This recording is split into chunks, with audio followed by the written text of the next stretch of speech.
Hi everyone. ये मेरा दूसरा वीडियो है मेरे चैनल शिफाली गिरधरवाल के लिए। फर्स्ट वीडियो में मैंने आपको कुछ मिथ्स डिस्कस किए थे और मैंने उसके कमेंट्स पढ़े, अच्छे थे, अच्छा लगा उसको देख के। इस वीडियो में आपके साथ डिस्कस करूँगी 3G cutting of our brain. आपको लगेगा 3G कटिंग तो प्लांट्स पे की जाती है। अच्छा, जिन लोगों को ये भी नहीं पता कि प्लांट्स पे 3G कटिंग होती है, उनके लिए मैं बता दूँ कि कुछ प्लांट्स होते हैं जिन पे हम लोग 3G कटिंग करते हैं। 3G कटिंग मतलब उनके जो वो ब्रांचेस हैं जिन पे कोई फ्रूटिंग नहीं होनी है, उनको हम कट कर देते हैं ताकि जो उसकी एनर्जी है वो उन ब्रांचेस को ग्रो करने में लग सके जहाँ पे फ्रूटिंग होनी है।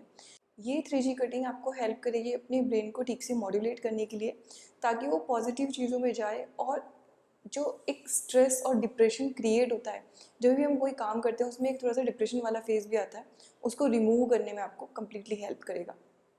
तो सबसे पहले हमें क्या करना है, 3G कटिंग का जो फर्स्ट कट हमें करना है, फर्स्ट कट हमें करना है वो लोग जिन पे हम किसी बात को लेकर गुस्सा हैं, जिनसे हम नाराज़ हैं या जिनसे हम चिढ़ते हैं, यानी कि हमारे अंदर कोई जेलसी की फीलिंग है जिन लोगों के लिए। तो इसके अलग अलग रीजंस हो सकते हैं। कई बार ऐसा हो सकता है कि किसी पर्सन ने हमसे अच्छा बिहेवियर नहीं किया, या मान लीजिए हमने एक्सपेक्ट किया था कि हाँ मुझे इस स्टैंडर्ड का बिहेवियर मिलना चाहिए बट वो नहीं मिला। या कभी हम किसी के लिए अच्छा करते हैं, देखिए कई बार ना हमारा अच्छा होना भी ख़राब होता है, क्योंकि जो लोग बहुत परफेक्ट होते हैं, बहुत अच्छे होते हैं, उनके साथ कई बार प्रॉब्लम होती है कि मैं किसी के लिए अच्छा करती हूँ तो मैं एक्सपेक्ट करती हूँ कि सेम सिचुएशन में वो भी मेरे लिए वैसा करे, बट बाकी लोग कई बार उस तरीके से रिस्पॉन्ड नहीं करते, तो वो चीज़ें भी कई बार आपके दिल को एकदम खटास से भर देती है और फिर आप वही गुस्से और नफरत से भर जाते हैं। तो और कई बार किसी इंसान को हमने पहली बार ही देखा और तभी हम उसको अननेसेसरी अनलाइक करने लगते हैं, वो भी एक रीज़न होता है कई बार। तो आपके दिमाग में अब ये भी एक फैक्ट है कि हम जिन लोगों से बात नहीं करते बट उनसे अगर हम गुस्सा हैं तो हम सबसे ज़्यादा बातें उन्हीं से करते हैं, बट फेस टू फेस नहीं करते, अपने दिल ही दिल में करते हैं। या जिन लोगों से हमारे दिल में कोई इन्फीरियरिटी कॉम्प्लेक्स होता है, जैसे हम किसी से अगर डरते हैं तो हम अपने सपनों में, अपने ख्यालों में बहुत सोचेंगे कि इस बार ही मेरे सामने आएगा तो मैं ये कह दूंगा, उस बार वो मेरे सामने आएगा तो मैं वो कर दूंगा, लेकिन एक्चुअल में हम उनसे डरते हैं, राइट। या फिर कोई बहुत खूबसूरत है, आपको उससे कोई नफरत, कोई हेटरेड वाली फीलिंग है, कोई जेलसी वाली फीलिंग है, मतलब चिढ़ रहे हो उससे किसी भी रीज़न से, उसकी किसी क्वालिटी के कारण, तो भी आपको लगेगा कि मतलब हाँ ठीक है, किसी को मुझे अप्रिशिएट करना चाहिए। आप एक ख्याली दुनिया में चले जाते हो, एक ख्याली दुनिया जिसको आप वैसा बना देते हो जैसा आप चाहते हो होना, बट एक्चुअली में नहीं है। तो इन सब चीज़ों को हमें बाहर निकालना है, क्योंकि ये सब बिल्कुल कम्प्लीटली वेस्टेज ऑफ टाइम है और इससे आप कभी भी कुछ भी प्रोडक्टिव नहीं कर पाते। तो इसके सबसे ईजी, अब ये तो मैंने आपको प्रॉब्लम बताई, इस कटिंग को करने का तरीका क्या है। इस कटिंग को करने का तरीका ये है कि आप उन लोगों से एक बार बात करो, आप उनसे बात करो और आपको बात करके क्या करना है, उनकी कोई 3 क्वालिटीज़ आपको फाइंड आउट करनी है और वो क्वालिटीज़ आपको उन्हें बतानी भी है। और कई बार ऐसा हो सकता है कि आपको उस इंसान से बहुत अच्छा रिलेशनशिप बिल्ड हो जाए। मैं आपको पर्सनल एक्सपीरियंस से बता रही हूँ कि कई बार ऐसा हुआ कि कोई इंसान बहुत अच्छा है किसी काम में और मैंने उसको देखा और मेरे को लगा कि नहीं यार, ये बात तो बंदा तो मुझे बिल्कुल भाव नहीं देने वाला, मेरा काम तो होगा ही नहीं इनके साथ में। बट जब कोई बात आई और आपने उनको किसी छोटी सी चीज़ में उनकी अप्रिशिएट किया, तो पता चला कि एक बहुत अच्छी बॉन्डिंग बन जाती है।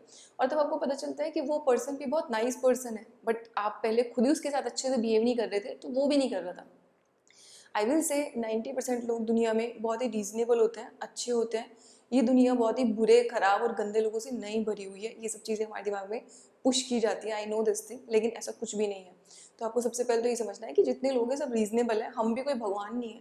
भाई कोई सिचुएशन आएगी तो ऐसा नहीं कि हम कोई बिल्कुल महानता ही दिखाते रहेंगे, और अगर हमने महानता दिखा भी दी बट सामने वाला जस्ट रीजनेबल है, तो आप उसको फिर एक्सेप्ट करो। आपकी दयालुता, आपकी महानता तभी अच्छी बन पाएगी जब आप दूसरों के रीजनेबल स्टैंड्स को भी एक्सेप्ट करोगे, उनको आप रीजनेबली मानोगे, उनको सच मानोगे। तो आप उनसे जैसे बात करेंगे और उनको अप्रिशिएट करेंगे। अच्छा, अप्रिशिएट आपको ऐसा नहीं करना है 1 तुम अच्छे हो, 2 तुम लंबे हो, 3 तुम खूबसूरत हो, नहीं ऐसा नहीं। हम उसको एक पैराग्राफ में या एक कन्वर्सेशन के थ्रू कर सकते हैं। ये एक कॉमन कन्वर्सेशन होता है। जिन लोगों से आपकी जान पहचान होती है उनसे कभी कभी एक कैंडिड कन्वर्सेशन करना, उनके बारे में पूछना, ये अच्छी चीज़ होती है। तो आप इस तरह का कन्वर्सेशन कैसे कर सकते हो, जैसे मान लीजिए कोई इंसान गांव का है और आप शहर को बिलोंग करते हो, और वो हिंदी बोलता है ठेठ वाली, जबकि आपको इंग्लिश टाइप की या थोड़ी सी बहुत अच्छे लेवल की हिंदी की आदत है। और वो पर्सन बहुत ही गांव के तरीके से ड्रेस्ड अप होता है, लेकिन आप अपने शहर के तरीके से हो, और वो गांव में रहा है हमेशा, आप शहर में रहते हो। हमारे दिल में एक्चुअली बहुत सारे डिफरेंसेस क्रिएट होते हैं, कोई क्या खाता है, किसी की क्या हाइट है, कौन कहाँ रहता है, उन सब चीज़ों से हम लोग बहुत सारी चीज़ें क्रिएट कर लेते हैं। तो इसमें अप्रिसिएशन हम उसको किस तरीके से दे सकते हैं, आप उसको बोल सकते हो कि आप गांव में रहते हो तो वहाँ पे ग्रीनरी ज़्यादा होती है, आप लकी हो कि आपको इतनी नेचुरल एयर मिल रही है, जबकि शहरों में उतनी नहीं होती। दूसरी चीज़ ये कि मेरे आसपास तो सब लोग इंग्लिश बोलने वाले हैं या फिर बहुत स्टैंडर्ड हिंदी बोलते हैं, लेकिन आप जैसे गाँव की देसी भाषा में बोलते हो, मुझे अच्छा लगता है, एक फ्रेशनेस की फीलिंग आती है, डिफरेंट लगता है थोड़ा सा। और थर्ड थिंग मुझे मतलब आपको थर्ड थिंग वर्ड यूज़ नहीं करना है। एंड नेक्स्ट इज़ कि आप जैसे गांव के हैं तो आपका जो ड्रेस अटायर है वो बहुत ही सिंपल है और मुझे बिल्कुल हमारे एक जो इंडियन कल्चर है उसकी याद दिलाता है, जबकि सिटी में तो हम लोग बहुत ही फैशनेबल तरीके से ड्रेसअप होते हैं, बट एक्चुअली आपकी सिंप्लिसिटी आपको बिल्कुल यूनिक तरीके से खड़ा करती है। जिस दिन आप ये हैबिट डेवलप कर लोगे कि आप दूसरों में पॉजिटिविटी देख भी पाओगे और उसको एक्नॉलेज करके उनको बता भी पाओगे, तो आपको कोई फेक नहीं करना है कि दिल्ली दिल में तो आप उससे नफरत करें, ऊपर से आप उसको ऐसे बोलो, नहीं। आपको वो क्वालिटीज़ ढूंढनी भी है और इसके लिए सबसे इंपॉर्टेंट है कि आपको variety of things, variety of people, variety of religion, caste, creed, colour, heights, backgrounds, languages, genders, इन सब चीज़ों को रिस्पेक्ट करने की आदत डालनी है। और ये आदत डालने के लिए बहुत ज़रूरी है कि आप खुद की सबसे पहले सेल्फ रिस्पेक्ट करना शुरू करें। तो ये आपकी फर्स्ट कटिंग थी। अब जो मेरे को अपने ब्रेन के अंदर सेकंड कटिंग करनी है, वो सेकंड कटिंग है कि मुझे अपने ब्रेन के अंदर क्या लेके जाना है। आजकल हम लोगों के पास बहुत ही ईजी एंटरटेनमेंट अवेलेबल है, हमारे पास यूट्यूब है, नेटफ्लिक्स है, अमेजन प्राइम है, हमारे पास बहुत सारी चीज़ें होती हैं देखने के लिए, हमारे पास पॉलिटिकल चीज़ें हैं, हमारे पास से इंटरनेशनल चीज़ें हैं, हमें पता है कि चाइना क्या कर रहा है, हमें पता है केजरीवाल जी क्या कर रहे हैं, मतलब मोदी जी क्या कर रहे हैं, अमित शाह क्या कर रहे हैं, ये दंगा हो गया, वो हो गया। अब ये सब जो चीज़ें हैं वो कई बार इस तरीके से परोसी जाती है हमारे सामने, और हमारा दिमाग जो खाने का भूखा है, जिसको एंटरटेनमेंट भी चाहिए और कुछ ना कुछ फूड चाहिए हमेशा खाने के लिए, तो बहुत जल्दी इन चीज़ों की तरफ अट्रैक्ट हो जाता है। तो आप एक ध्यान रखिए कि अपना एक गोल बनाइए। लेट्स सपोज आपको कोई भी चीज़ अच्छी लगती है, आपको फोटोग्राफी अच्छी लगती है, आपको कुकिंग अच्छी लगती है, आप उसके अंदर अपने पैशन को ग्रो कीजिए। तो आपको दूसरी कटिंग ये करनी है कि मेरे दिमाग में क्या जाएगा ये मैं डिसाइड करूँगा। तो ये नहीं है कि मैंने आज ट्विटर पे देखा कि अच्छा सुशांत सिंह राजपूत के लिए ये वाला ट्रेंड चल रहा है, तो मैंने अपना पूरा दिन उसी को फॉलो करने में, पढ़ने में और 4 ट्वीट करने में लगा दिया। ठीक है, वो सारी चीज़ें एग्जिस्ट करती हैं और जहाँ पे हमें बुरा लगे तो आप उसको अपनी 1 या 2 लाइन में एक्सप्रेस कीजिए, लेकिन उसी को अपनी लाइफ का मोटिव नहीं बना सकते। Ultimately we have some different motive in our life. और आपको अगर एक अच्छा ब्रेन चाहिए, एक हेल्दी ब्रेन चाहिए, तो बहुत ज़रूरी है कि आप उसको हेल्दी फूड दें। तो आपको अगर फोटोग्राफी पसंद है, आप उसको सीखें, उसको देखें, उसके बारे में जानें। अगर आपको कुकिंग पसंद है, आप उसके बारे में जानें, उसको करने की कोशिश करें प्रैक्टिकली।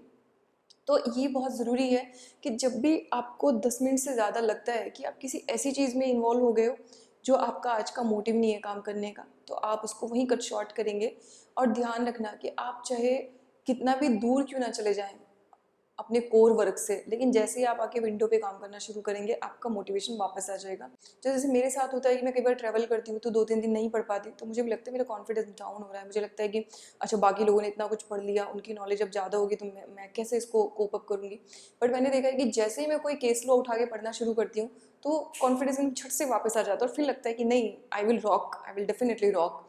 तो आपको भी यही चीज़ करनी है कि जब भी आपको लगे मोटिवेशन डाउन हो रहा है, स्टार्ट वर्किंग। एक छोटी सी टास्क भी आप करेंगे ना अपने काम के लिए, तो आपको अगर फोटोग्राफी पसंद है, आप कैमरा निकाल के 2 खराब फोटो भी खींचेंगे ना, आपका मोटिवेशन एकदम बूस्ट होगा, क्योंकि आपको पता चलेगा कि हाँ मुझे आज कुछ टेक्निकली बेटर मैंने किया।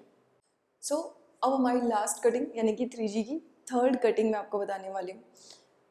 हमसे कई बार कहा जाता है कि हमें कंपेयर नहीं करना चाहिए, बट हमारे ब्रेन का काम करने का तरीका ये है कि वो कंपेयर करके ही सीखता है। कोई लंबा है आपको इसलिए पता चला क्योंकि आपके ब्रेन ने कंपेयर किया। आप 2 अलग अलग फेसेस को पहचान पाते हो क्योंकि आप उसको कंपेयर करते हो। तो कंपेयर करना हमारे ब्रेन का बेसिक फीचर, हम उसको कभी चेंज नहीं कर पाते। लेकिन कंपेयर करने से प्रॉब्लम क्या होती है, जब आप कंपेयर करके उसको गलत तरीके से ट्रांसलेट करते हो। तो लेट सपोज आपके हस्बैंड ने आपको बोला कि वो बहुत अच्छा खाना बनाती है, तो आपने उसको ट्रांसलेट किया अच्छा मतलब वो मुझसे अच्छा खाना बनाती है। सो ये first level of weak mind है, वीक माइंड की ट्रांसलेशन। फिर next second level of weak translation क्या हो सकता है, अच्छा मतलब मैं बुरा खाना बनाती हूँ। तो उसमें आप रिएक्ट क्या करते हो, आप ये कह सकते हो कि तू जाके उसी के हाथ का खा लिया कर, मुझसे खिलवाने की क्या जरूरत है ना। या फिर आप उसको बोलोगे कि अच्छा मैं बुरा बनाती हूँ, तो आप नेक्स्ट डे से आपको जो इंटरेस्ट था कुकिंग के अंदर वो धीरे धीरे किल होने लगता है। आप बोलते हो इस आदमी को अच्छा तो लगना नहीं है तो छोड़ो। सेम थिंग मेल्स के साथ भी हो सकती है। तो मान लीजिए मैं किसी मेल को अप्रिशिएट करूँ, तो आप ये समझ सकते हो कि अच्छा मतलब ये मुझसे बेटर है। तो मोस्टली रिलेशनशिप के अंदर जो प्रॉब्लम्स क्रिएट होती हैं वो सबसे ज़्यादा इसीलिए होती हैं कि कहीं पे आपको ये लगने लगता है कि आपका पार्टनर या आपका फ्रेंड या आपकी फैमिली मेम्बर, वो सिर्फ हस्बैंड वाइफ या कोई बॉयफ्रेंड गर्लफ्रेंड की बात नहीं, किसी के भी साथ हो सकती है, या आपका फ्रेंड कि अच्छा वो आपको लगता है कि जैसे मुझसे ज़्यादा इंपॉर्टेंस उसको मिल रही है किसी भी चीज़ में। तो यहीं से हम लोग फिर फिर से एक नफरत वाली फीलिंग हमारे दिल में आ जाती है, या तो हम उन पर्सन को अवॉइड करना शुरू कर देते हैं या हम इस चक्कर में अपना रिलेशनशिप खराब कर लेते हैं। तो आपको ये ध्यान रखना है कि आपको सबसे पहले तो अपने आप को कंफर्टेबल करना है कि लंबी हाइट, छोटी हाइट, सिर्फ 2 टाइप ऑफ हाइट्स हैं, उसमें कोई अच्छा है कोई बुरा नहीं है। फेयर कॉम्प्लेक्शन या dark complexion are just 2 type of complexion, उसमें से एक अच्छा है एक बुरा नहीं है, ठीक है। अमीर या गरीब, they are just 2 type of financial positions, उसमें से कोई एक अच्छा है कोई एक बुरा, ऐसा नहीं है। तो आपको ये ध्यान रखना है कि हमें हर तरह की जो वैरायटी है अपने आसपास उन्हें हमें कंफर्टेबली एक्सेप्ट करना है। तो अगर आप दूसरों को भी एक्सेप्ट करेंगे तो आपको खुद को एक्सेप्ट करने में भी आसानी रहेगी और आप अपने लिए भी ज़्यादा रेस्पेक्टफुल फील करेंगे। तो जहाँ पे भी आपको ऐसा कोई कंपैरिजन मिले तो इसमें आपको क्या करना है, ऐसे लोग जो बहुत ज़्यादा कंपेयर करते हैं, ऐसे लोग जो बहुत ज़्यादा हेट्रेड से भरे होते हैं, दूसरों की बहुत बुराई करते हैं, आपको शायद वो सब सुनने में उस समय मज़ा आता हो, लेकिन कहीं ना कहीं वो आपके सबकॉन्शियस माइंड को बहुत बुरी तरीके से इफेक्ट करता है। तो ये भी आप रूल बना लो कि मुझे इस तरह की सिचुएशन से, इस तरह के लोगों से हमेशा दूर रहना है। और हो सकता है कि मान लीजिए मैंने कहा कि अरे ये लड़की बहुत सुंदर है, ठीक है, इस चक्कर में आप उसे चिढ़ने लग गए और आपने उससे कभी दोस्ती करने की कोशिश ही नहीं की। हो सकता है कि वो बंदा या वो बंदी का जो नेचर है वो बहुत अच्छा हो और आप लोग बहुत अच्छे फ्रेंड्स बन सकते हैं, बट जस्ट बिकॉज किसी ने आपके दिमाग में कंपैरिजन डाल दिया, आप अननेसेसरी उन लोगों को नापसंद करने लगते हो। तो ये हमारी थर्ड 3G कटिंग है जो हमें अपने ब्रेन की बिल्कुल ठीक करनी है। एक बार आपका ब्रेन हर तरह की चीज़ों से क्लीन हो जाएगा, क्लियर हो जाएगा, तो आपके दिमाग में सिर्फ फोकस करने का मन करेगा, आपका दिमाग से फोकस्ड रहेगा उन चीज़ों के लिए जो आप करना चाहते हैं। सबसे बड़ा चैलेंज ये होता है कि आपको पता होता है, जनरली हम सबको पता होता है कि हमें क्या करना है लाइफ के अंदर, हम क्या करना चाहते हैं, कुछ सीखना चाहते हैं, हमारे ब्रेन को अच्छी लगती हैं वो चीज़ें, लेकिन इन सब चीज़ों की वजह से क्या करते हैं हम, मतलब उसके अंदर एक कचरा भरना शुरू कर देते हैं। तो उस कचरे को हम निकालेंगे तो अपने आप उसकी ग्रोथ बहुत अच्छी होगी। So this was my second video. I hope आप लोगों को अच्छी लगी हो और आपके जो भी कमेंट्स हैं वो आप इसमें लिख के मुझे बता सकते हैं। साथ में अगर आप किसी से नफरत करते हैं, किसी से चिढ़ते हैं, किसी को डिसलाइक करते हैं या किसी के साथ आप इन्फीरियर फील करते हैं, किसी से डरते हैं, तो वो आप इस वीडियो में नीचे कमेंट में लिख के ज़रूर बताएं। हैशटैग आप उनके नाम के साथ बता सकते हैं और एक प्यारा सा मैसेज उस पर्सन के साथ, उस पर्सन के लिए आप छोड़ सकते हैं और होपफुली हो सकता है वो पर्सन भी उसको देखे, आप उसको लिंक भी भेज सकते हैं देखने के लिए। तो it will definitely be A surprise. I hope ये वीडियो आपके लिए यूजफुल रही होगी। Thank you so much.